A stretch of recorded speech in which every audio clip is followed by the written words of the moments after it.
Yes, friend! 101.1 Yes, FM. At kasama mo na ang bibi mo sa radyo, DJ B-Boy Bibo. Yes, friend, it's official. Ayon sa Pag-asa, tag-ulan na! Congratulations! Finally, mararanasan mo na ulit mabasa matapos ang ilang buwang tagtuyot. Kasi naman, 'di ba, sa mga ganitong panahon, no, kung iisipin, ang sarap-sarap manatili lang sa bahay. Yung tipong hindi mo na kailangang maglabas ng payong, magsuot ng bota o ng kapote kasi nasa bahay ka lang, nagkakape, nanonood ng Netflix, kumbaga chill-chill lang. Kaso wala, masipag ka masyado sa trabaho. Kaya tignan mo, mukha kang basang sisiw pagpasok mo. Pero ikaw, 'di ba, gayong sabi ko nga, ang sarap-sarap manatili sa loob ng bahay. Ikaw naman, kahit wala kang mahalagang pupuntahan, lakwatsa ka pa rin ng lakwatsa, labas ka pa rin ng labas. Ang hirap-hirap kaya maglakad ng basa yung kalsada, 'di ba? Ang hirap-hirap bumiyahe ng umuulan, yung meron kang mga nakakasalubong na basang-basa, mga payong na dumidikit sa iyong mga balikat, sa iyong katawan, nakakadiri. Arte ni B-Boy. Kaya naman, hi sa'yo, ate ganda.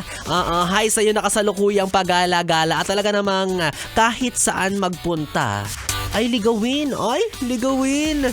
Ligawin sa daan. Diba? Kasi naman ikaw, kuya Ang usapan, ituturo mo kung saan yung tamang daan. Bakit niligaw mo naman? Kaya minsan napapaisip ako kung kumusta na kaya yung mga taong nagtanong sa atin kung saan yung papuntang ganito, ganyan. No, nakapunta kaya sila sa kanilang paroroonan?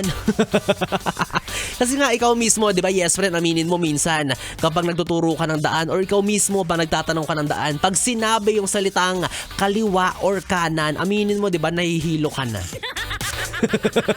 Mas lalong hindi mo na alam kung saan ka pupunta.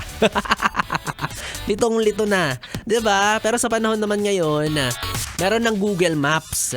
Meron tayong mga tinatawag na Waze. Yan, 'di ba? Sarili mo na lang talaga yung kalaban mo kung di mo alam yung kanan at kaliwa. Pero one time, 'di ba, narinig ko sabi nung navigator, kumaliwa sa kanan. Ay, naligaw lalo. O, hindi naman kaya sabi nga ng matatanda, 'di ba, na kapag ganyan nga naliligaw ka, baliktarin mo raw yung damit mo. Ay, totoo ba 'yun? Lola, totoo ba 'yun? Ay, ako balang, di bali nang maligaw ako, Lola, wag lang ako magmukhang tanga sa kalsada. Yung mga dyan, naglalakad ka sa kalsada tapos naghuhubad ka ng damit. Ang rason mo ay, pasensya na po, hindi po ako nag-iiskandalo, wala po akong gustong palabasin, hindi po ako malaswa, naliligaw lang po ako. Diba? Kaya sabi rin nila, dapat kapag ganyang gagala-gala ka, sigurado ka kung saan ka pupunta.